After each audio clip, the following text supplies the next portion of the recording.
मैं बेनती करदा विशाल वर्मा जी नूं जो कि इत्थों ही रहने वाले ने, विशेष तौर पर पहुंचे ने, मिनी कहानियां भी लिखते हैं, लघु कथावां भी लिखते हैं, तो अज वो अपनी लघु कथावां का पाठ करेंगे।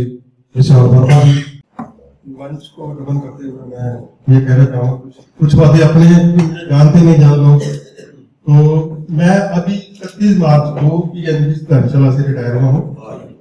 ठीक है, 60 साल की उम्र में। मेरी जिंदगी के पहले 30 साल पंजाब में गुजरे और बाद के 30 साल हिमाचल में। तो मेरे को आप अद्धा हिमाचली अद्धा पहाड़ी कह सकते। कभी कभी जो पहाड़ी है वो हिमाचली पंजाबी में पहाड़ी हो जाता है, कभी कभी पंजाबी जो। तो पहले तो पंजाबी जब पहाड़ी होता तो मैं उसको सुना देता हूँ आपको। तेरा चूल्हा का तो ठंडा, तेरा चूल्हा का तो ठंडा बाल बिरहों दी अग, तेरा चूल्हा का तो ठंडा बाल बिरहों दी अग, या डुब जा विच झरा दे गहरे या किसे किनारे लग।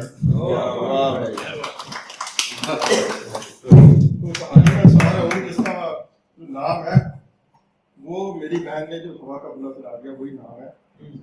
और मैं इसको कहता हूँ एक झोंका प्यार, एक झोंका प्यार। शाम को बैंक से निकला ही था कि बड़े भाई साहब का चंडीगढ़ से फोन आ गया, विशाल लिखने को कुछ है तेरे पास? डैशबोर्ड कटोला तो एक कलम हाथ लग गई। हाँ जी, एक नंबर लिख 987।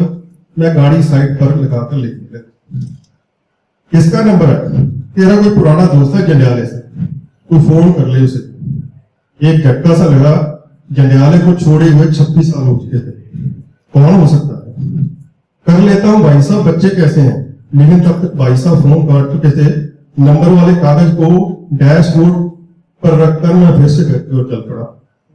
मौसम बदल रहा था, पहाड़ पर जो थोड़ी बहुत गर्मी पड़ती थी वह भी दूर जा चुकी थी। शाम को ठंडी हवा कार की खिड़की में से आकर चेहरे को तरोताजा कर रही थी। शाम ढल रही थी। धौलाधार पर्वतमाला की चोटियों पर नारंगी धूप धीरे धीरे ऊपर जाकर नीले आसमान में गिर रही।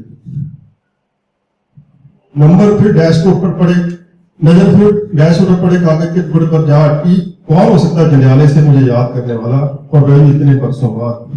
जिला जलंधर पंजाब के इस गांव में पिताजी की नौकरी की वजह से, जिला जलंधर के पंजाब के इस गांव से पिताजी की नौकरी की वजह से कुछ साल गुजारे थे। बहुत अरसा हो गया। मैं कुछ चेहरों को याद करने लगा, लेकिन काफी देर सोचने के बाद मुझे अंदाजा नहीं लगा पाया कि कौन हो सकता है। सीधा फोन ही कर लेता हूँ। फिर से गाड़ी साइड पर लगाई, नंबर मिलाया तो थोड़ी देर बाद आवाज आई, हाँ जी भाई साहब आपने मुझे याद किया था। अच्छा विशाल, उसने मुझे पहचान लिया, लेकिन मुझे आवाज से भी कोई अंदाजा नहीं। बड़े आदमी कहाँ छोटों को याद रखते हैं। उसके बात करने के लहजे से मैं अब उसे पहचान चुका था। एक नाम जगह मेरे जहन में गूंजा, वाह बलजिंदर सिंह याद तू कहाँ? उस नाम ने तो मेरे आगे यादों का पिटारा खोल दिया था। वो खेत, वो खलियान, का स्कूल, कॉलेज। बलजिंदर मेरा क्लास फेलो था, एक किसान का बेटा, पढ़ाई बीच में ही छोड़कर खेती में लग गया था। मैं तो वही हूँ यहाँ तो छोड़ गया था। वो तो बहुत दूर निकल गया यार, बड़ी मुश्किल से तेरा पता लगा। चलो ढूंढ तो लिया, दिल खुश हो गया परसों बाद तेरी आवाज सुनकर। तुझे पता है पिछले 2 साल से मैं तुझे ढूंढ रहा था। तेरे गांव, तेरे स्कूल, तेरे कॉलेज सब जगह तलाश किया।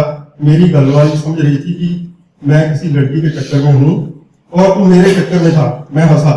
सुन तो सही, तब तेरे किसी दूर के रिश्तेदार से तेरे भाई का नंबर मिला। उनसे पता चला कि तू हिमाचल में है। बहुत गुजर गया यार, वक्त कहाँ गुजरा, हम गुजर गए। आज भी कॉलेज जाते हुए बच्चों को देखता हूँ तो सोचता हूँ कि सब कुछ तो वही है, बस हम ही नहीं है। तू भी शायर हो गया है बलजिंदर। कौन सी शायरी यार, अपनी तो कलम अपना हल है। जमीन पर ही लिख देते हैं जो कुछ लिखना है, कविता उगाते हैं। वाह क्या बात है। पर ढूंढा तुमने खूब मुझे। 2 साल से तो बहुत शिद्दत से ढूंढा तुझे। क्यों पहले क्यों नहीं ढूंढा? मैंने उसे छेड़ा। सच बोलूं तो नहीं ढूंढा, बस पिछले 2 साल से ही तुझे ढूंढ रहा। क्यों क्या हो गया? सब ठीक तो है?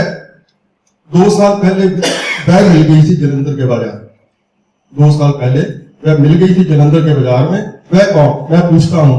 तेरी कंदोले गांव वाली। वह हंसा।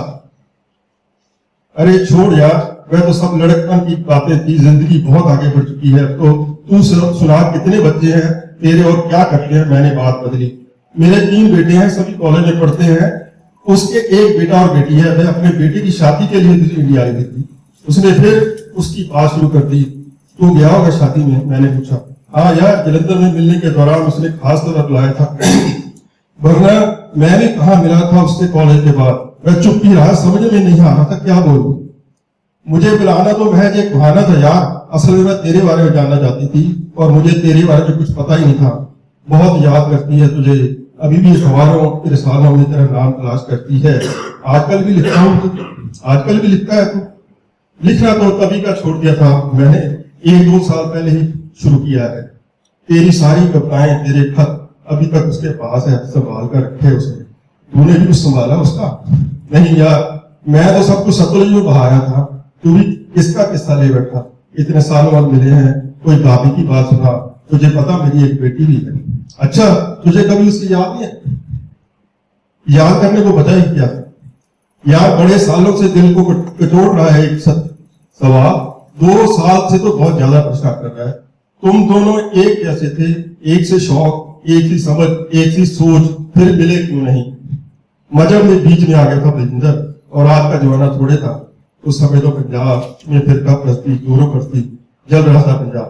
या मजहब बड़ी घटिया चीज है। मजहब तो ठीक है, पर मजहब के ठेकेदारों ने मजहब के नाम पर इतनी ऊंचे दीवारें खड़ी कर दी हैं कि इंसान से इंसान का मिलना ही मुश्किल होता है। तू ठीक कहता भाई, फिर क्या हुआ? फिर कहानी खत्म।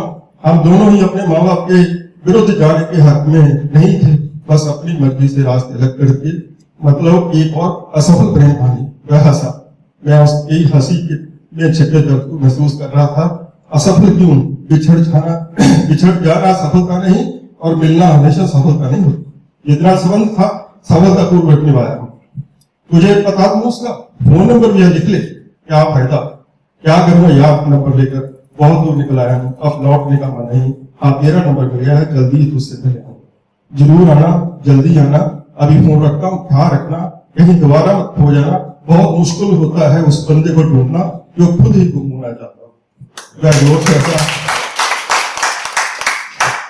नहीं गुम होता यार, तू भी जल्दी मिलने आ मुझको। उसने फोन रख दिया। मैंने बाहर की ओर देखा तो शाम रात में ढलती थी। रात के अंधेरे में दौलतधार की काली पहाड़ियां डरावनी लग रही थी। हवा की ठंडक सारे शरीर में कंपन पैदा कर रही थी। चांद को शायद आज नहीं निकलना था। मेरी रूह का एक हिस्सा मुझसे गुजारिश कर रहा था कि मैं उसी जगह कुछ और देर रुका हूं, पर बाकी जैसे मुझे घर बुला रहे। बरसों पहले सिगरेट छोड़ दी थी मैंने, पर आज बहुत जोर की तलब हुआ है।